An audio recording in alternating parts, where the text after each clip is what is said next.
O paciente não finaliza em classe 1 e o dentista fala, olha, eu fiz a mecânica em você, que é o 516, mas você não respondeu a mecânica. Então, a maloclusão em onde você se encontra seria o melhor que essa mecânica ela pode lhe oferecer. E o ortodontista ele finaliza o caso em classe 2, mesmo que tenha melhorado. Então, o que eu tenho para te falar é, será que o elástico 516 é o melhor? Possivelmente não.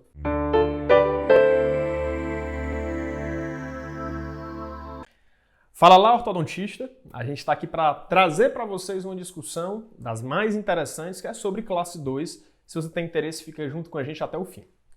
A gente aqui vem trazer esse assunto sobre classe 2 em ortodontia porque a maioria dos ortodontistas não sabe diagnosticar e não sabe dizer, por exemplo, o que é uma classe 2 severa, o que é considerado uma classe 2 complexa.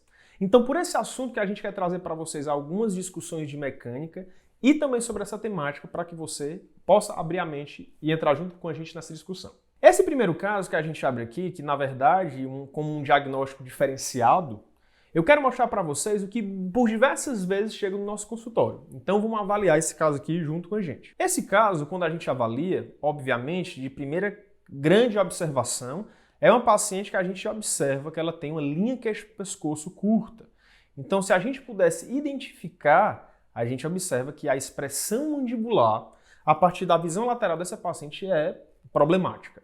E se a gente observa também, comparando com a altura facial dessa paciente, a gente consegue entender que essa linha queixo-pescoço ela poderia estar melhor projetada. E para a gente tratar em ortodontia pacientes classe 2, a gente precisa entender se essa linha queixo-pescoço reduzida, se todos esses aspectos eles entram na queixa do paciente. Porque a gente sabe, obviamente, que esses pacientes que vão ser tratados com ortodontia, a gente não muda a linha queixo-pescoço deles se não tivermos intervindo em tratamentos ortocirúrgicos ou ortopédicos, quando bem indicados. Essa paciente, por diversos alunos, perguntam, professor, mas como que eu vou entender se esse é um caso complexo? Então, é isso que eu quero falar para vocês. A maioria dos alunos, por diversas vezes, eles não sabem entender. E por diversos ortodontistas que a gente conversa, eles não conseguem definir o que seria um caso complexo. Eles não conseguem entender quais casos, diante das mecânicas ortodônticas, possivelmente ou não respondem às mecânicas convencionais, ou eles necessitam de mecânicas diferenciadas para tratar. Então, se essa paciente fosse a paciente no nosso consultório, que a gente fosse atribuir uma mecânica para ela, certamente a primeira coisa que eu queria fazer nela, eu vou te mostrar o que é. Era avaliar o degrau de Whitts. E o que é esse degrau de Whitts? O que é essa avaliação cefalométrica? Ela é uma avaliação que a gente traz os pontos A e B, que são os pontos comumente levantados na cefalometria, para o plano oclusal. Então, uma vez que eu trago esses pontos de maneira perpendicular, eu vou poder, a partir de então, definir qual é a distância entre o ponto A e o ponto B no plano oclusal do meu paciente. Então, na classificação de Whitts, ele define o seguinte, se meu paciente ele for de 0 a 4 milímetros, esse paciente de 0 a 4, ele é um paciente que tem um ótimo prognóstico para tratamentos classe 2. Se é um paciente 5 ou 6, ele já é por nós considerado um caso que tem uma complexidade, onde o 7 é o paciente que é ortocirúrgico. Então, se você no seu consultório está tratando pacientes que apresentam esse degrau maxilomandibular 5 ou 6 milímetros, o seu caso ele já é caracterizado como um caso complexo. Principalmente quando o paciente chega no seu consultório com uma classe 2, um 3/4 de classe 2, uma classe 2 praticamente total. Esses são os casos complexos do nosso consultório. E definir essa complexidade é entender que as mecânicas que a gente precisa atribuir são mecânicas mais avançadas, como as quais a gente vai mostrar para vocês já já. Então o degrau de Whitts ele sempre vai ser a minha classificação para eu entender o quão problemático é essa discrepância sagital. E por segundo é definir se meu paciente é mais braque ou dólico cefálico. Então, junto à variável de entender se meu tratamento é um paciente que apresenta uma discrepância grande, acrescentar o aspecto do tipo facial do meu paciente, onde eu entendo que o braquicefálico ele é mais complexo de tratar e o dólico apresenta aí um prognóstico melhor, tanto pelo perfil facial como pela resposta ortodôntica. tá certo? Então, uma vez que eu entendo como eu posso classificar, como eu posso entender se meu paciente é complexo ou não, eu vou definir qual é a mecânica que eu vou atribuir para esse meu paciente. Sabe por que eu estou mostrando essa imagem para vocês? Não é por coincidência. É porque por diversas vezes, quando eu converso com colegas ortodontistas, né, a gente fala sobre mecânica, a maioria deles fala, professor, eu trato os meus pacientes com elástico 516, esse que a gente está mostrando aqui. Qual é a grande problemática do elástico 516 no tratamento do paciente classe 2? É isso que eu vou mostrar para vocês. Então eu posso afirmar para você o que poucas pessoas dizem, que é o elástico 516, ele é um elástico muito problemático devido à limitação que ele tem e devido aos efeitos adversos que eu vou te mostrar. Então, mesmo que você me diga, professor, eu vou tratar esse paciente com esse elástico 516, mas eu coloquei um arco lingual, professor, nesse molar, como a minha coragem. O que eu preciso te explicar é que mesmo que eu coloque o arco lingual, esse arco lingual ele não vai ser uma excelente ancoragem. Não sou eu quem digo, são os artigos científicos de revisão sistemática que falam que barras transpalatinas e arcos linguais não são ancoragens boas, né, significantes, para eu evitar efeitos adversos de acontecer. Então, um elástico desse tipo, mesmo que eu faça em fio de aço, ele vai tender a extruir e tombar o meu molar inferior para frente. Além disso, a mecânica no canino, por diversas vezes, ela é limitada. Por quê? Porque eu quero, na verdade, fazer mecânica no molar. Eu quero distalizar molar e eu quero poder fazer uma correção de classe 2. Então, essa é uma paciente que tinha uma classe 2 muito pequena. Aqui está mostrando o final do tratamento dela encaixado em classe 2, mas uma paciente que tem um degrau de Witts muito pequeno. Então, professor, deixa eu ver se eu entendi. Se é uma paciente 5, degrau de Witts 5, 6, e chega no meu consultório com esse batente e uma classe 2 significativa, você está me dizendo que o elástico 516 não seria muito provavelmente a melhor indicação? Sim. Principalmente, pessoal, porque os elásticos 516, eles demoram por diversas vezes a ter resultado nesse perfil de paciente mais complexo. Então, o que a gente escuta muito falar é, o paciente não finaliza em classe 1 e o dentista fala, olha, eu fiz a mecânica em você, que é o 516, mas você não respondeu a mecânica. Então, a maloclusão em onde você se encontra seria o melhor que essa mecânica ela pode lhe oferecer e o ortodontista ele finaliza o caso em classe 2, mesmo que tenha melhorado. Então o que eu tenho para te falar é, será que o elástico 516 é o melhor? Possivelmente não. Então quando a gente trata pacientes, de fato, como esse que está sendo mostrado na imagem, esse paciente daqui ele pode ser um paciente classe 2 total. Eu posso identificar essas classes 2 totais, por exemplo, em pacientes com degrau 5, degrau 6 de Witts ou de 7 para frente, mas eu entendo que degrau de 7 já é ortocirúrgico, né? Não seria um caso ortodôntico.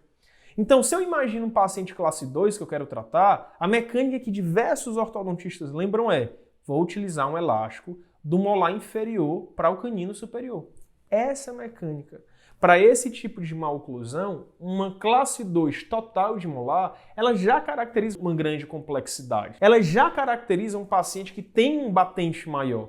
Por isso, a grande complexidade, e eu te aviso, ei, não faça elástico 516 para esse perfil de paciente. É isso que eu quero chamar tanto a atenção de você que está assistindo essa aula, essas dicas sobre classe 2, para que você não se frustre diante dos resultados do seu paciente.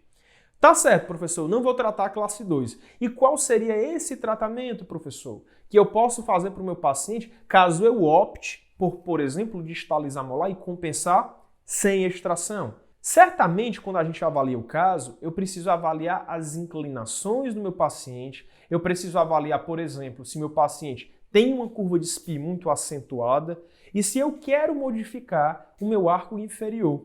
Mas se minha arcada inferior, pessoal, por exemplo, ela estiver muito equilibrada, um plano oclusal próximo ao normal e uma curva de SPI planificada, por diversas vezes eu vou querer tratar só o superior. Professor, e se eu tiver problema numa curva de SPI acentuada? Aí eu vou combinar com você, a gente vai conversar e concordar que diversos pacientes classe 2, eles apresentam uma curva de SPI acentuada inferior e eu preciso tratar normalmente esse paciente que também apresenta mordida profunda por diversas vezes.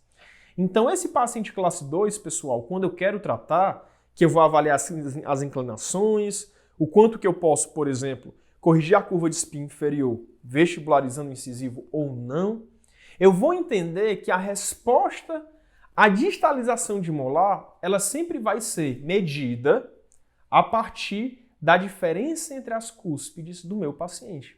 Então, se eu tenho, por exemplo, um paciente que apresenta essa cúspide disto-vestibular bem mais baixa do que a cúspide mesio-vestibular do segundo molar, eu já entendo que esse molar ele tem uma excelente resposta à ortodontia.